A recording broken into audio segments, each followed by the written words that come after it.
Nah, aku coba bacain ya buat teman-teman di 1 Petrus 2 ayat 9. Tetapi kamulah bangsa yang terpilih, imamat yang rajani, bangsa yang kudus, umat kepunyaan Allah sendiri, supaya kamu memberitakan perbuatan-perbuatan yang besar dari Dia yang telah memanggil kamu keluar dari kegelapan kepada terangnya yang ajaib. Nah, demikianlah seperti ayat ini katakan bahwa kita nih sebenarnya adalah bangsa yang terpilih, teman-teman. Kayak gitu sebenarnya adalah bangsa yang terpilih. Imamat yang rajani, bangsa yang kudus, umat kepunyaan Allah sendiri. Gitu ya. Kita dulunya tuh hamba dosa gitu. Tapi sekarang kita adalah miliknya Tuhan. Nah, dalam pelajaran 1 dan 2 kita udah belajar bahwa kita telah dimenangkan dan diselamatkan gitu. Jadi pastikan bahwa teman-teman udah yakin dengan hal itu. Gitu. Saya tadi baru bahas di gereja lokal saya tentang identitas teman-teman. Nah, tahu nggak sih teman-teman bahwa yang dapat mengambil identitas kita di dalam Tuhan tuh bukan iblis. Siapa teman-teman kira-kira? Yang dapat mengambil identitas kita dalam Tuhan adalah diri kita sendiri sebenarnya teman-teman. Jadi pastikan bahwa kita udah yakin bahwa kita ini anak-anak Tuhan, kita udah diselamatkan, kita udah dimenangkan gitu. Dan sekarang kita mau belajar bahwa kita adalah bangsa yang terpilih sebenarnya. Kita anak yang dipilih oleh Tuhan, bahkan sebelum dunia dijadikan, gitu ya. Kita adalah kepunyaan Allah sendiri. Gitu teman-teman. Namun gini ya, boleh di next, walaupun kita sudah dimenangkan, diselamatkan, ini bukanlah sebuah akhir. Ya, ini bukanlah sebuah akhir. Nah, selanjutnya, namun adalah sebuah awal dari perjalanan yang baru. Yang dari mana tadinya kita sebelumnya dari kegelapan tadi ya di ayat 1 Petrus ada ya, keluar dari kegelapan kepada terangnya yang ajaib. Artinya kita dipanggil keluar kepada terangnya Tuhan dari kegelapan. Jadi teman-teman yang dari tadinya hidupnya gelap gitu ya, galau karena dosa gitu ya. Teman-teman pindah gitu, move, serp gitu ke terangnya yang ajaib gitu ya. Nah, nih kayak webcam saya nih. Nah, tuh ya kan agak-agak gelap dikit, lihat-lihat mukanya nih. Ya kan agak-agak gelap nih ya. Terus teman-teman diselamatkan nih, dimenangkan nih. Wih, tek tek tek ya agak silau dikit kan. Jadi cemerlang sedikit gitu ya. Oke. Gak penting banget ya. Ya, tapi seperti itu teman-teman. Jadi kita yang tadinya gelap, kita dipindahkan, move gitu. Ada sesuatu yang berpindah gitu. Nah, hal ini terjadi lewat kelahiran baru gitu teman-teman. Nah, hari ini kita mau bahas. Nah, boleh di next lahir baru gitu ya teman-teman. Kata lahir kan teman-teman taunya itu eh mamah gitu ya atau ibu. Ibu tuh melahirkan gitu ya. Nah, tapi lahir baru di sini berbeda dengan lahir secara fisik. Bukan bicara tentang lahir secara fisik gitu ya. Nah, di mana kita masuk kembali ke kandungan atau ke rahimnya mama, terus kita dilahirkan ke ulang gitu ya atau rebirth gitu ya. Habis ini jangan saya di WA sama mama teman-teman, anak saya kenapa nih gila gitu ya. Masa mau minta masuk ke perut lagi katanya gitu, jangan gitu ya. Nanti saya yang di WA gitu. Oke teman-teman, jadi ini berbeda ya teman-teman, dua hal yang berbeda gitu. Nah jadi, uh, oke, nah dua hal yang berbeda. Nah teman-teman, kelahiran baru di sini gitu ya, adalah kelahiran baru di dalam Tuhan yang menandakan pemutusan hubungan dengan kehidupan lama dan awal kehidupan baru dalam Tuhan selamanya. Gitu. Jadi ada satu kehidupan lama yang teman-teman udah cut, udah putuskan. Nah, sekarang teman-teman ada di kehidupan yang baru, chapter yang baru bersama Tuhan. Makanya kenapa tadi saya bilang this is not the end. This is journey, the beginning of the journey gitu. Ini awal dari journey teman-teman. Karena ada satu kehidupan yang teman-teman tinggalkan yang lama. Nah, teman-teman berpindah ke kehidupan yang baru, mulai lagi dari awal. Gitu ya. Jadi bukan bukan dari bayi gitu ya, tapi mulai dari awal, chapter kehidupan yang baru dan bersama dalam Tuhan selamanya. Gitu. Artinya sekarang gini, kayak teman-teman tuh punya satu hubungan baru lagi dalam kehidupan teman-teman yaitu dengan Tuhan. Gitu. Tadinya ada hubungan yang terputus nih, brek gitu kan. Karena Tuhan Yesus Kristus jembatannya dia bangun. Nah, teman-teman bisa ketemu Tuhan lagi tuh. Gitu, teman-teman. Nah, itu kelahiran baru, teman-teman. Nah, ini poin yang pertama udah muncul di slide ya. Nah, kita mau bahas beberapa poin. Apa sih kelahiran baru tuh berarti apa gitu? Artinya apa sih sebenarnya? Nah, ada beberapa poin. Yang pertama adalah Kelahiran baru berarti adanya benih kehidupan yang kudus dari setiap kita. Itu ya, kelahiran baru berarti ada benih kehidupan. Sekali lagi, benih kehidupan yang kudus. Nah, setiap boleh next ayatnya 1 Yohanes 3 ayat 9. Nah, ini ayat yang cukup mengerikan kalau dibaca sebenarnya. Setiap orang yang lahir dari Allah tidak berbuat dosa lagi. Sebab benih ilahi tetap ada di dalam dia, dan ia tidak dapat berbuat dosa karena ia lahir dari Allah. Nah, kalau baca ayat ini kayaknya sulit ya teman-teman ya. Tidak berbuat dosa lagi gitu ya. Kok bisa gitu ya? Kita nggak berbuat dosa lagi. Apakah bisa, Kak, gitu ya? Apakah bisa, bro, kita nggak berbuat dosa lagi? Nah, teman-teman, ayat ini tidak literally mengatakan bahwa kita tiba-tiba jadi malaikat gitu ya. Terus ada bundaran bulat di atas kepala kita jadi punya sayap. Itu kan, terus kita bisa terbang kemana-mana, kita berbuat baik terus gitu ya.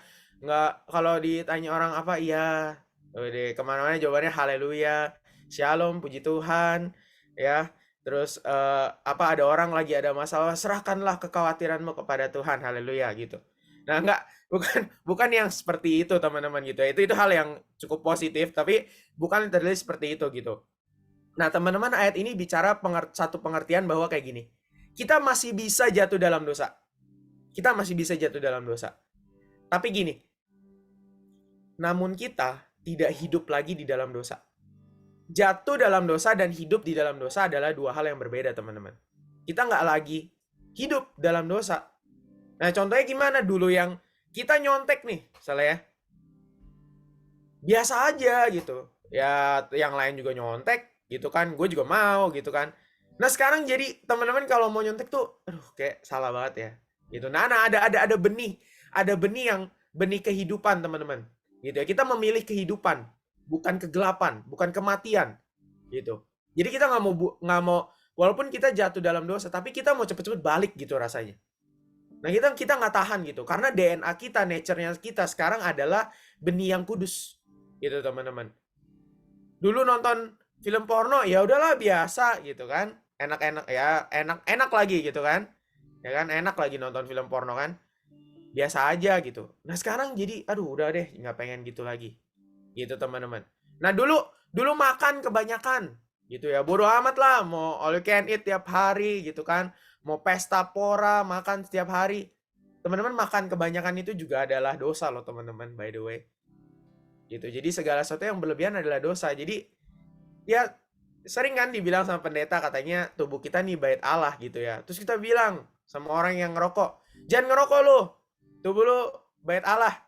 Tapi kita makan fried chicken setiap hari, teman-teman, yang sudah pastinya tidak bagus gitu.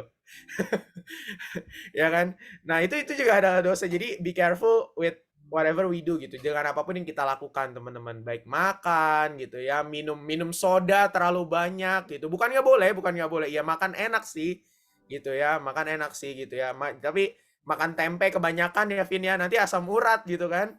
Jangan banyak-banyak gitu ya. Seimbang, balance gitu, teman-teman. Ya. Nah, kita jadi pengen menjaga tubuh kita gitu. Yang tadinya makan bodo amat nih, sembarangan aja gitu. Nah, benih ini memampukan kita untuk menolak godaan dosa dan memberi kita rasa ingin terus mengejar dan berbalik kepada Tuhan. Gitu. Jadi seperti tadi, kita pengen terus balik ke Tuhan. Kita pengen terus, aduh kalau bisa jangan buat dosa deh. Gitu. Nah, itu yang dimaksud benih kehidupan. Nah, poin selanjutnya, yang kedua. Nah, perhatikan yang nomor 2 ya. Kelahiran baru membawa kita pada pertumbuhan rohani semakin serupa dengan Kristus. Gitu ya. Berfirmanlah Allah di Kejadian 1 ayat 26 di slide selanjutnya. Baiklah kita menjadikan manusia menurut gambar dan rupa kita, supaya mereka berkuasa atas ikan-ikan di laut, dan burung-burung di udara, dan atas ternak, dan atas seluruh bumi, dan atas segala binatang yang merayap di bumi. Nah, teman-teman, perhatikan. Baiklah kita menjadikan manusia menurut gambar dan rupa kita. Gitu ya. Kita pada dasarnya, kita udah serupa dan segambar dengan Tuhan. Itu DNA kita. Cuma teman-teman mungkin belajar di pelajaran 1-2 juga. Dosa merusak dan membawa kita ke dalam kegelapan. Sampai kita kehilangan kesadaran bahwa kita ini rupa dan gambar Tuhan. Kita masih rupa dan gambar Tuhan, tapi kita lupa. Gitu. Kita nggak sadar karena dosa menutupi semua itu, teman-teman. Sehingga kita butuh yang namanya lahir baru untuk bisa mampu terus berusaha kembali ke tujuan awal kita diciptakan. Nah ya, kalau ditanya apa sih sebenarnya tujuan manusia diciptakan? Ya ini, menjadi rupa dan gambar Tuhan di dunia, menginterpretasikan kasih Tuhan di dunia, bahkan juga menerima kasih Tuhan. Gitu. Nah, contoh-contohnya seperti apa pertumbuhan rohaninya? Misalnya kita punya desire untuk mengenal Tuhan lebih lagi lewat baca Alkitab, kita dengar lagu rohani, teman-teman kita menyembah Tuhan, bahkan nggak sesuatu yang hanya seperti itu, tapi juga kita ingat Tuhan di masa-masa sulit, gitu ya. Atau di masa-masa yang simple, ketika kita biasanya misalnya melanggar lampu merah nih, ya teman-teman ya, di jalan raya, kita ingat, oh iya, nggak boleh ya, itu kan dosa, gitu kan. Akhirnya kita berusaha untuk berhenti di belakang zebra cross, gitu ya. Bahkan berhenti di belakang zebra cross, berusaha mematuhi peraturan, gitu kan. Kata Tuhan kan, usahakanlah kesejahteraan kota di mana kamu aku buang. Jadi kita juga, oh ya kalau masih lampu kuning nggak apa-apa sih ya, PDKT aja terus loh. Beda. Beda konsep ya, sorry. Oke. Nah iya, hal seperti itu teman-teman, seperti membuang sampah pada tempatnya misalnya. Nah itu hal kecil yang teman-teman bertumbuh dari hari ke hari. Masih bisa gagal nggak? Gitu ya, kadang-kadang kita di jalan misalnya kan, lagi ada lampu merah nih. Ya teman-teman tahu sendiri, apalagi mungkin beberapa yang saya di Jakarta, teman-teman tinggal di Jakarta, lampu merah itu kita nggak tenang teman-teman, karena dari belakang bakal diklakson terus gitu kan. Ya padahal artinya berhenti, saya juga bingung gitu ya. Kenapa diklakson gitu kan. Nah, akhirnya kita maju kadang-kadang gitu kan. Ya udahlah, aduh pusing nih diklakson terus. Tapi nggak apa-apa, kita gagal, tapi kita tahu kesalahan kita di mana, kita memperbaiki ya, kita semakin bertumbuh lagi. Gitu. Nah, yang ketiga, kelahiran baru membawa kuasa Tuhan yang mengalahkan dunia dan dosa. Nah, ini keren banget nih. Di 1 Yohanes 5 ayat 4. Sebab semua yang lahir dari Allah mengalahkan dunia, dan inilah kemenangan yang mengalahkan dunia, iman kita. Nah, ini ada di slide selanjutnya. Boleh di next. 1 Yohanes 5 ayat 4. Nah, lahir baru membuat kita memiliki namanya iman kepada Tuhan. Yang membuat kita tetap teguh, teman-teman. Dan berdiri, bahkan mengalahkan dunia dan dosa. Ayat ini katakan mengalahkan dunia. Gitu ya, dan dosa. Yang artinya di dalam kesesakan, di dalam pergumulan, di dalam kesusahan, kita tahu dan percaya bahwa Tuhan bersama kita sekarang. Nah, dari teman-teman punya satu hubungan yang baru. Bahkan sekalipun di dalam kesesakan, teman-teman tuh lagi bersama dengan Tuhan. Teman-teman udah punya Tuhan, teman-teman udah sadar ada Tuhan sekarang. Jadi teman-teman nggak lagi sendirian. Gitu. Nah, saat dalam permasalahan, kita bisa perintahkan, kita punya kuasa buat bilang gini, saya usir pikiran-pikiran negatif di dalam nama Yesus. Itu ada teman-teman kuasanya. Gitu. Jadi kuasa bukan cuma ngusir roh jahat, kuasa bukan cuma ngusir setan-setan gitu ya, kuntilanak, genderuwo, pocong, bukan itu teman-teman. Kita usir pikiran negatif, pikiran porno, itu juga adalah kuasa teman-teman. Gitu ya, kita usir kekhawatiran, overthinking, kita bilang dalam nama Yesus saya nggak mau overthinking lagi. Nah, kita ganti fokus kita ke Tuhan daripada si overthinking itu. Nah, kita tetap kuat gitu dan tahu Tuhan berkuasa atas kehidupan kita. Kita kuat di dalam dunia. Nah, ketika dunia bahkan ngajak kita yang jahat, kita bisa tolak. Gitu. Kita bisa tolak karena kita punya kuasa itu. Kita punya kuasa yang dari Tuhan. Kita bisa menolak karena kuasa yang daripada Tuhan. Nah, yang keempat, kelahiran baru membawa karakter baru. Gitu ya, teman-teman. Di Kolose 3 ayat 8 sampai 10, boleh di next. Tetapi sekarang buanglah semuanya ini, yaitu marah, geram, kejahatan, fitnah, dan kata-kata kotor yang keluar dari mulutmu. Nah, ini sering harus ditekankan nih. Jangan lagi kamu saling mendustai, karena kamu telah menanggalkan manusia lama serta kelakuannya, dan telah mengenakan manusia baru yang terus-menerus diperbaharui untuk memperoleh pengetahuan yang benar menurut gambar kaliknya. Nah, kita diproses untuk berusaha memiliki karakter yang semakin baik, yang serupa dengan Kristus. Nah, teman-teman, jadi buanglah semua hal itu. Marah, geram, kejahatan, fitnah. Mulut kita juga diciptakan kudus, teman-teman. So, keluarkan apa yang kudus. Gitu, teman-teman. Jangan keluarkan yang kotor. Nah, ini memilukan gitu ya, tapi kami sering ngobrol gitu ya, kalau Komsel kami bilang bahwa zaman sekarang kata-kata kotor itu seperti tanda titik katanya. Kalau nggak ada yang kurang. Waduh, kacau balau gitu ya. Nggak beres gitu ya. Kacau balau. Nah, teman-teman, karena kita tuh berasal dari Tuhan, artinya hal ini sebenarnya bukan hal yang biasa. Harusnya kita nggak kayak gitu. Harus kita mengeluarkan kata-kata yang membangun. Harusnya kita mengeluarkan kata-kata yang bijak, bukan mengutuk, tapi memberkati, teman-teman. Nah, be careful with that gitu. Salah satu yang saya dengar cukup jadi struggling di anak-anak muda gitu, struggle. Cukup sulit ya, tapi teman-teman pasti bisa gitu. Karena teman-teman kan udah diberikan kuasa, udah ada benih kehidupan, teman bisa gitu kok. Nah, kalau saya katakan jangan mengenakan manusia lama katanya. Nah, namun mengenakan manusia baru. Nah, contoh paling simpelnya ada seperti teman-teman pakai baju gitu ya. Teman-teman mengenakan yang tadinya pakai baju yang jelek gitu ya. Lusuh, busuk, bau gitu ya. Kan dosa tuh busuk, bau kan, jelek gitu ya. Terkontaminasi sama dosa gitu kan. Nah, ciri-cirinya biasanya gini nih. Kalau bau gitu ya, bajunya bau, kalau orangnya bau gitu ya, misalnya anggaplah dari comberan gitu ya, anggap dari got gitu.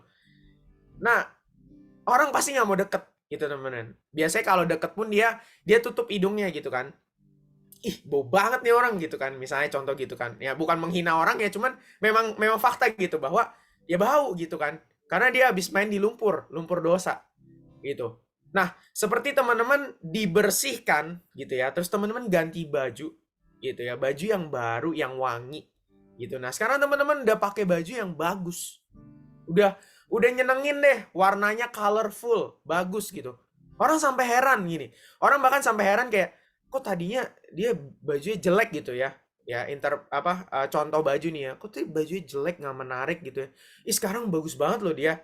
Gitu. Nah, sampai sampai ada orang yang bilang kayak gitu, teman-teman. Nah, itu adalah kelahiran baru yang tadi, yang mengenakan manusia baru, yang karakter baru.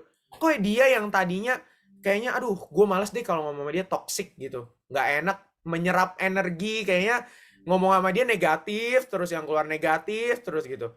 Sekarang kok dia jadi positif ya? Kok sekarang dia jadi mengeluarkan kata-kata yang membangun? Enak deh ngomong sama dia sekarang, misalnya contoh gitu. Nah, kayak gitu teman-teman contohnya ya. Nah, poin yang terakhir. Kelahiran baru, ready next, membawa kerinduan-kerinduan yang baru. Nah, yang pertama adalah bersekutu dengan Tuhan. Nah, di 1 Korintus 1 ayat 9, Allah yang memanggil kamu kepada persekutuan dengan anaknya Yesus Kristus, Tuhan kita adalah setia. Itu teman-teman. Jadi Tuhan memanggil kita untuk bersekutu dengan dia. Dan teman-teman punya kerinduan-kerinduan itu hari-hari ini. Jadi jangan heran kalau teman-teman habis terima keselamatan, kemarin habis dimenangkan, teman-teman tahu bahwa teman-teman udah diselamatkan. Teman-teman tuh rindu banget pengen ketemu Tuhan. Teman-teman tuh rindu banget pengen ngobrol sama Tuhan setiap waktu. Jangan heran teman-teman. Karena kerinduan-kerinduan itu memang muncul saat kita lahir baru. Dan itu harus kita jaga, teman-teman. Jangan sampai banyak dari experience saya berdoa nggak ada di sini. Awal-awalnya panas nih, udah ketemu Tuhan terus, ya kan? Tuhan, kemana-mana Tuhan, mana Tuhan, haleluya, amin. Gitu ya, puji Tuhan. Ada masalah apa, puji Tuhan. Ada kejatuhan apa, puji Tuhan. Gitu ya. Nah, tapi begitu udah lama nih, gitu ya, dia nggak menjaga konsistensi persekutuan dengan Tuhan. Akhirnya melempem, teman-teman. Akhirnya dia nggak inget lagi Tuhan di dalam setiap kehidupannya. Ada masalah, aduh susah banget ya. Aduh gini banget ya. Itu teman-teman. Jadi jaga kerinduan-kerinduan ini. Ketika kerinduan ini muncul, teman-teman harus pastikan bahwa kerinduan ini ada terus. Gitu. Kerinduan ini dimunculkan dari lahir baru, tapi perlu respon teman-teman untuk menjaganya. Untuk tetap ada. Gitu teman-teman. Ya. Nah yang kedua, bersekutu dengan sesama orang percaya. Di Yohanes 13 ayat 34 sampai 35. Nah, saya suka banget ayat ini. Aku memberikan perintah baru kepada kamu, yaitu supaya kamu saling mengasihi. Sama seperti aku telah mengasihi kamu, demikian pula kamu harus saling mengasihi. Dengan demikian semua orang akan tahu bahwa kamu adalah murid-muridku, yaitu jikalau kamu saling mengasihi. Untuk orang tahu bahwa kita adalah murid Kristus, kita pengikut Kristus, apa teman-teman menurut ayat ini? Kalau kita saling mengasihi, bukan saling nyuekin. Ya teman-teman ya. Dan gimana kita harus mengasihi? Jelas banget ya ayat ini. Sama seperti aku. Aku di situ adalah Tuhan Yesus telah mengasihi kamu. Nah, apa kasih yang paling besar yang dia lakukan buat kita? Mati di atas kayu salib mengorbankan dirinya. Dia memberikan nyawanya. Nah, saya pernah bahas ini, teman-teman. Apa Tuhan mau kita memberikan nyawa kita pada sesama gitu ya? Kita mati buat orang lain. Nah, it's not literally seperti itu, teman-teman. Tapi gini, memberi nyawa gitu ya, adalah juga lambang artinya gini, membagi hidup, memberi hidup kepada orang lain. Artinya apa? Tuhan pengen kita bagi hidup dengan orang lain. Kenapa Tuhan pengen kita bagi hidup pada orang lain? Karena kita udah terima kasihnya, dia pengen kita salurin kasih itu. Saya pernah bahas karena nature-nya manusia itu memang mengasihi, dan dikasih itu udah DNA-nya kita. Nah, tapi seperti apa kita harus mengasihi dan bersekutu dengan orang lain? Seperti Yesus. Gimana sih Yesus? Gampang teman-teman. Lihat ya kalau teman-teman di Alkitab misalnya. Ada pemungut cukai, ada pelacur, ya maaf ya, ada pelacur. Ada pemungut cukai itu tadi pemungut pajak. Karena pada zaman Yesus itu pemungut pajak sangat dibenci. Gitu teman-teman. Ada nelayan yang nggak dianggap. Nah, tapi Yesus terima mereka semua. Bahkan makan sama orang-orang itu. Nah, seperti itu teman-teman harus mengasihi. Artinya teman-teman harus mengasihi sekalipun. Gitu ya, yang dikasihi itu nggak layak dikasihi sebenarnya. Secara standar, secara perbuatan, secara sikap. Tapi teman-teman harus tetap mengasihi. Itu perintah Tuhan. Nah, itu kerinduan yang mulai muncul. Nah, yang terakhir, memenangkan jiwa. Nah, teman-teman di Matius 4 ayat 19, Yesus berkata kepada mereka, "Mari, ikutlah aku, dan kamu akan kujadikan penjala manusia." Nah, ini teman-teman adalah kalimat Tuhan Yesus buat Petrus ya, Simon Petrus. Akan kujadikan penjala manusia, marilah, ikutlah aku. Nah, Tuhan cari orang-orang, cari jiwa-jiwa yang terhilang, teman-teman. Nah, pertanyaannya, siapa jiwa-jiwa yang terhilang itu? Gampang aja teman-teman, gak usah cari sampai ke mana-mana gitu. Cari aja di sekitar teman-teman, ada nggak teman-temannya teman-teman yang terhilang? Ya mungkin seperti Jeffrey bilang, keluarga.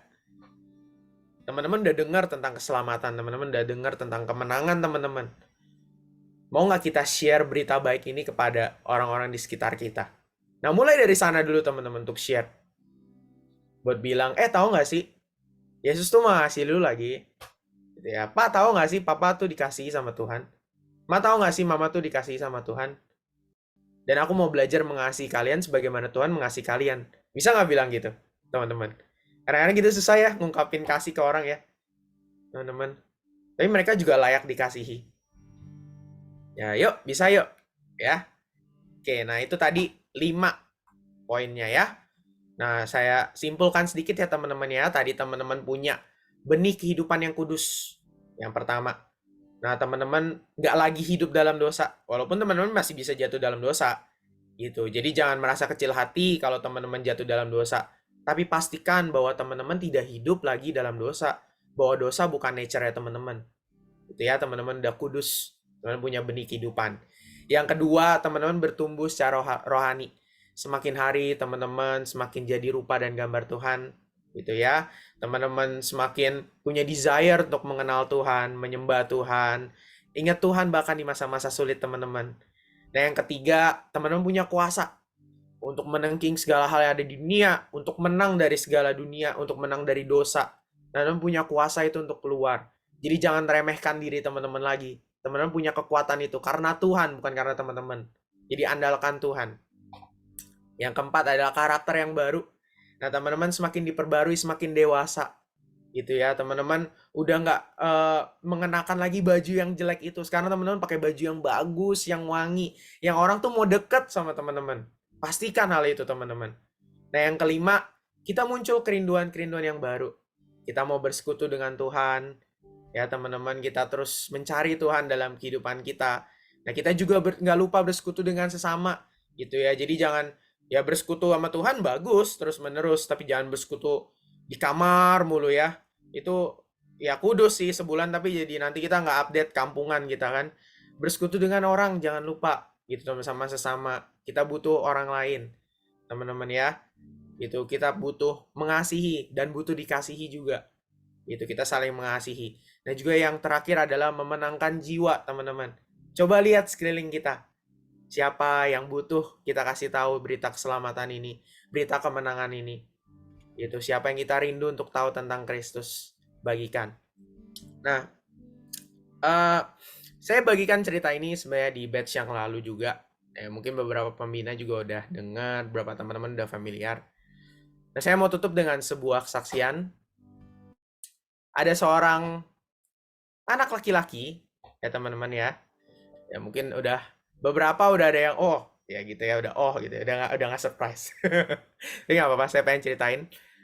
Yang saya kenal gitu ya. Nah di waktu SMP pertama kali, the first time dia berjumpa dengan Tuhan, mengikuti kelas seperti teman-teman. Makanya kenapa di awal saya bilang ikutin kelasnya sampai selesai, karena teman-teman akan dapat kebenaran yang komplit gitu. Karena orang ini, gue cerita ini teman-teman, dia berjumpa dengan Tuhan di kelas ya seperti teman-teman ini. Dia punya latar kehidupan yang cukup buruk gitu kalau bisa dibilang, ya historinya nggak baik. Nah mulai dari dia tuh suka ngomong kasar gitu ya, kalau dia adiksi terhadap online game gitu ya teman-teman, be careful dengan online game. Kalau teman-teman udah main berlebihan itu juga nggak baik, seperti makan tadi. Nah dia juga menonton film porno, bahkan salah satu favoritnya adalah minum-minuman keras berlebihan. Itu salah satu favoritnya cerita. Nah jadi ya ini orang hidupnya udah parah banget lah gitu ya teman-teman ya. Nah karena dia juga punya mental yang males gitu, dia bahkan bilang kayak ya udahlah hidup gini-gini aja gitu, nggak usah yang terlalu gimana lah, ngapain sih gitu ya harus sukses-sukses banget gitu kan, harus rajin-rajin banget, ntar juga nggak pakai di kerjaan gitu. Dulu ngomongnya kayak gitu teman-teman ya. Nah, ntar juga habis selesai hidup juga meninggal, ngapain sih hidup terlalu gitu-gitu banget, YOLO aja lah gitu, you only live once lagi gitu kan. Nah teman-teman, tapi satu kali lewat komunitas ya, seperti yang teman-teman juga mungkin punya, yang teman-teman ketemu, salah satunya Dynamic Blessing juga, komunitas-komunitas, dia ketemu Tuhan gitu, dan dia mulai belajar bahwa hidup tuh harusnya bisa lebih baik, bahwa hidup bukan sekedar hanya sebuah pepesan kosong tanpa arti gitu, bahwa ada yang menganggap hidupnya berharga, yaitu Tuhan gitu, dan patut diperjuangkan pastinya. Bahkan ya kalau teman-teman belajar Tuhan mau mati gitu, dan dia belajar bahwa Tuhan mau mati buat dia. Nah singkat cerita, orang ini mulai berpikir gitu, kayaknya nggak bisa gini terus deh, dia ngomong. Waktu itu ada momentum dimana dia bilang, kayaknya gue nggak bisa gini terus deh, tapi apa ya, apa yang bisa berubah dari gue gitu. Nah dia ngerasa nggak mampu sebenarnya teman-teman awalnya, dia bingung gitu, kayak udah terlalu busuk deh, udah terlalu aduh parah deh gitu. Tapi dia coba mulai dengan satu step yang simple banget gitu ya. Makanya saya mau pengen teman-teman mulai itu dari satu hal simple aja, nggak usah ribet-ribet. Dia memulai dari berhenti menyontek. Nah gitu. Jadi pada waktu SMP kelas 3, nah dia berhenti nyontek ketika semua orang beli kunci jawaban, dia jadikan Yesus jawaban. Asik. Gaya banget ya. Ya dia mulai berdoa, mulai kan dia cerita dia ketemu satu lagu waktu ujian, teman-teman. Ku tak akan menyerah pada apapun juga sebelum ku coba semua yang ku bisa, tetapi ku berserah kepada kehendakmu. Hatiku percaya Tuhan punya rencana. Jadi dia nggak menyerah karena lagu itu juga untuk nggak menyontek pada saat itu. Padahal semua teman-temannya udah simpen kunci jawabannya di Nemtek. Nah, tapi dari saat ujian selesai, dia berhasil nggak nyontek. Dia baru mulai sadar bahwa dia bisa. Dan dia mulai ke step selanjutnya, dia berhenti bicara kasar. Dan sampai akhirnya dia mengalami banyak perubahan, teman-teman. Sekarang dia udah bebas dari banyak kebiasaan buruknya. Dia yang tadinya nggak percaya adanya Tuhan, ya sekarang jadi begitu cinta sama Tuhan. Bahkan dia bisa merubah hidupnya. Dia bisa buka bisnis, dia berbisnis sekarang, dia banyak investasi gitu ya. Padahal tadinya nggak bisa, cuma duduk di warnet, main game, dan segala macem. Dan bahkan ya kalau teman-teman tahu, dia sekarang berbicara di hadapan teman-teman. Ya, orang itu adalah saya, teman-teman. Jadi saya lagi cerita saya, dulu waktu SMP, gitu ya, dari SD sampai SMP, kehidupan saya bukan berangkat dari orang yang baik, tapi karena berhenti menyontek, gitu. Dan bukan karena saya, it's not me, it's God. Itu adalah Tuhan, teman-teman. Karena saya lahir baru, muncul kerinduan, muncul hal yang baik gitu. Dan saya cuma mau bilang gini, kalau saya bisa, yang hidupnya udah hancur banget, teman-teman juga pasti bisa. Sehancur apapun hidup teman-teman. Nah, saya sebenarnya bagian waktu itu ini di Pasca ya, kalau teman-teman Bina masih ingat gitu ya. Sebenarnya teman-teman kenapa sih harus mati di kayu salib? Cara Tuhan menyelamatkan kita. Kenapa nggak cara lain gitu ya? Caranya misalnya Tuhan jadi presiden turun gitu. Terus dia selamatkan kita. Nah teman-teman gini, salib pada zaman itu adalah cara kematian yang paling hina, yang paling bawah. Dan kita orang-orang berdosa adalah orang-orang yang paling hina, yang paling bawah. Mulai nangkep teman-teman? Tuhan yang di atas harus mati dengan cara yang paling hina supaya dia turun ke bawah, supaya kita yang paling hina bisa ketemu dia. Nah terus apa? Di bawah. Udah. Standarnya di bawah aja nih, terus berdosa. Enggak. Supaya kita naik bareng dia. Jadi journey kelahiran baru bukan journey yang teman-teman jalankan sendiri. Tapi adalah journey yang teman-teman jalankan bersama dengan Tuhan. Jadi andalkan Tuhan di setiap apapun yang teman-teman mau rubah hari-hari ini. Yuk teman-teman, mari kita ingat lagi kelas pertama, kelas kedua. Jangan lupain. Ingat pengorbanannya. Bukan pakai emosi, teman-teman. Nggak pakai perasaan. Tapi pakai benar-benar di dalam hati kita, kedalaman hati kita. Banyak orang yang cuma emosi sesaat, tadi yang saya bilang. Tapi kita mau pakai hati kita. Supaya kita punya hidup yang baru dan hati yang baru. Nah, teman-teman yuk. Kita satu dalam doa. Mari kita tundukkan kepala.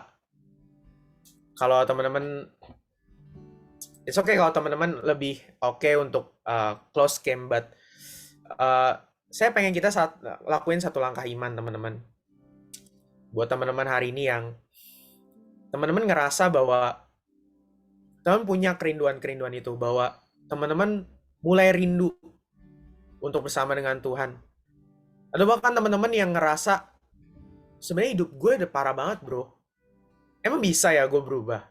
Emang gue masih pantas ya lahir baru? Semua orang punya kesempatan yang sama. Tapi bedanya hari ini teman-teman mau melangkah atau enggak. Teman-teman mau ambil komitmen atau enggak. Itu bedanya. Itu yang akan menentukan ke depannya teman-teman. Yuk bagi teman-teman yang mau sama-sama untuk lebih dekat lagi sama Tuhan, mengalami lahir baru dengan real, boleh nggak taruh tangan kanan teman-teman di dada di tempat teman-teman berada. Izinkan saya berdoa buat teman-teman untuk biar Tuhan memberikan kekuatan. Saya nggak bisa kasih kekuatan ke teman-teman. Bukan saya yang membuat teman-teman lahir baru, tapi Tuhan. Karena itu kita berdoa kepada Tuhan. Bapak engkau melihat di setiap rumah-rumah, di setiap tempat-tempat di mana teman-teman ada. Aku berdoa dalam nama Yesus Tuhan. Hanya ada kelahiran yang baru. Yang real. Yang di dalam engkau. Kalau teman-teman udah dimenangkan, mereka tahu mereka diselamatkan. Bahwa apa yang mereka alami Tuhan gak hanya sekedar sesaat. Gak pakai emosi. Tapi pakai hati mereka Tuhan. Tuhan pimpin hati setiap teman-teman yang ada Tuhan. Berikan mereka kekuatan. Aku percaya bahwa saat ini Tuhan pikiran-pikiran negatif yang membuat mereka ngerasa saya nggak layak, saya nggak mampu. Hanya dipatahkan di dalam nama Yesus. Bahwa mereka sanggup, mereka bisa Tuhan. Karena Engkau dan bukan karena diri mereka. Bapak juga biar teman-teman yang udah punya kerinduan untuk melayani, untuk bersekutu, untuk bisa berubah dalam karakter, bertumbuh secara rohani. Aku percaya bahwa itu boleh dipertahankan dengan komitmen. Roh Kudus memimpin Tuhan, supaya setiap mereka dapat terus Tuhan bersekutu dalam Engkau dan mengandalkan Engkau. Bahkan ingat sama Engkau di setiap hari kehidupan mereka Bapa. Berkati mereka Tuhan. Kau melihat anak-anakmu yang Kau sangat kasihi. Dan Kau begitu cinta sama mereka. Thank you Bapa. Hari ini hamba-Mu udah saya bicara. Sebentar teman-teman mau diskusi. Aku percaya berkati diskusinya. Biar ini juga bisa membangun buat setiap mereka. Berkati setiap pembina yang ada. Biar mereka boleh fasilitasi dengan baik Tuhan. Pakai mereka jadi alat-Mu juga Tuhan. Biar mereka boleh berfungsi sebagai rupa dan gambar-Mu buat teman-teman peserta. Dan biar teman-teman peserta juga boleh nangkap dengan baik diskusinya Tuhan. Sehingga buat mereka terus bertumbuh di dalam Kau Bapa. Thank you Tuhan, hamba-Mu udah saya bicara. Tapi aku percaya biar Roh Kudus terus bicara buat teman-teman yang ada. Karena firman-Mu akan selalu baru dari hari ke hari Tuhan. Terima kasih di dalam nama Tuhan Yesus Kristus. Kami serahkan lahir baru kami hari ini ke dalam tangan-Mu. Dan kami mau alami ini secara real Tuhan. Haleluya. Amin. Oke, terima kasih teman-teman. God bless you. Amin. Thank you so much, Ko Thomas. Boleh dong teman-teman apresiasi Ko Thomas di kolom chat. Thank you, Ko Thomas. Oke, anyway ini nanti Ko Thomas kan mau izin live duluan. Jadi kita foto dulu aja ya teman-teman sebelum Ko Thomas live. Iya, biar tetap ada ini. Ada mukanya Ko Thomas nih di foto kita. Boleh Ya teman-teman,